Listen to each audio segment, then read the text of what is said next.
Hello and welcome to this episode of 10 Rules You Might Have Missed from Board Game Aids. In this episode I've taken a break from ritualistic sacrifice to take a look at this year's Essen smash hit, Tzolk'in. Since the world hasn't ended yet, you'll have lots more time to enjoy playing this excellent worker placement game. But before you do, make sure to check out these 10 rules that you might have missed for Tzolk'in.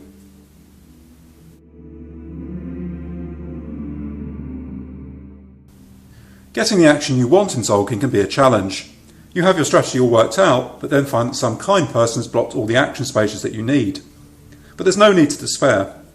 Remember that you can always take an action that lies behind you on the wheel by paying 1 corn per action space. For example here, the red player could take action 4 as normal, but could also pay 1 corn to take the action in space 3, 2 corn for the action in space 2, or 3 corn for the action in space 1.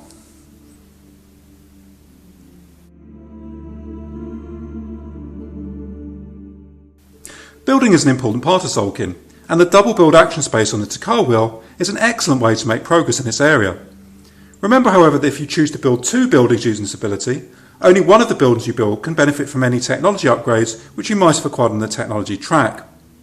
The second building must be built without the aid of these technology bonuses.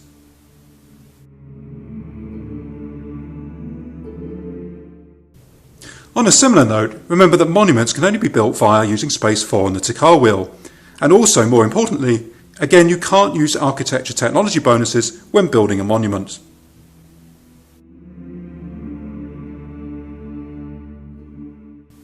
The first player marker movement rules can be confusing, so let's take a closer look. Before turning the Tzolk'in gear at the end of the round, if no player has placed a worker in the starting player space, place a corn on the current tooth of the Tzolk'in wheel as so. However, if a worker is on the space, that player gets to take his worker back immediately, and also gets to take the first player marker from another player. However, if you already have the first player marker, you do not get to keep it, but instead must pass it to the player on your left.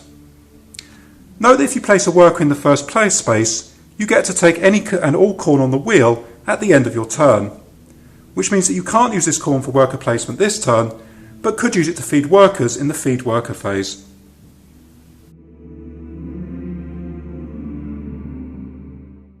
Time ticks steadily forward in Tzolk'in, and at the end of each round the Tzolk'in wheel is normally moved forward 1 space. By flipping his player's board, a player can choose to move the wheel forward 2 spaces instead. However, note that a player cannot use this special ability if it would cause any workers to fall off of a wheel. For example, here the ability could not be used as the blue player would be forced off of the tsolk'in wheel.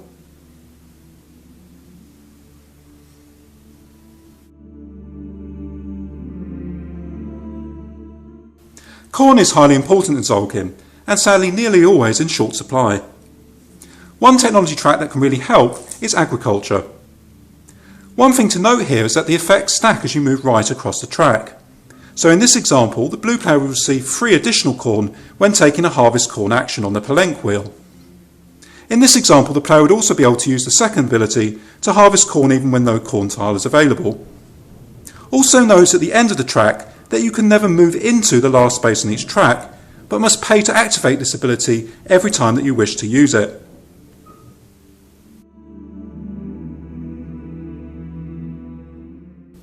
Be careful you're not confusing middle of age and end of age rewards. In the middle of an age, the players get the resources or crystal skulls, which are shown on the left of each god track. You get the reward for your current rank, and also for all ranks beneath your current rank. So for example here, the green player will receive a crystal skull, as well as 2 additional wood. At the end of an age, and only at the end of an age, you score victory points both for your current position on the god track, and for also coming highest on that particular track. The numbers here are for first and second ages respectively, not for first and second place, as is sometimes misplayed.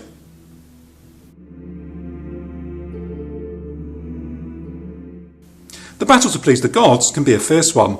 Remember that only one player can ever occupy the top space on each temple. All other places on the temple can be occupied by multiple players.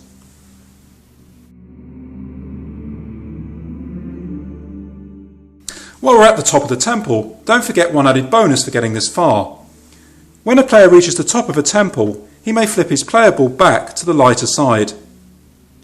This means the ability to advance the Tzolk'in with all two spaces can be used more than once per player per game.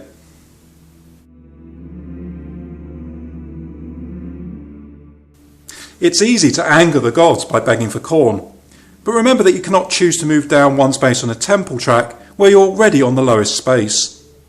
Following from this, the red player here is actually unable to beg for corn as they're on the lowest space for all three temples. That concludes our video on 10 rules you might have missed with the excellent Tzolk'in. If you enjoyed the video, please subscribe and click on the like button. Also check out the Board Game Age channel for other videos. I hope you enjoyed the video. Until next time, play carefully.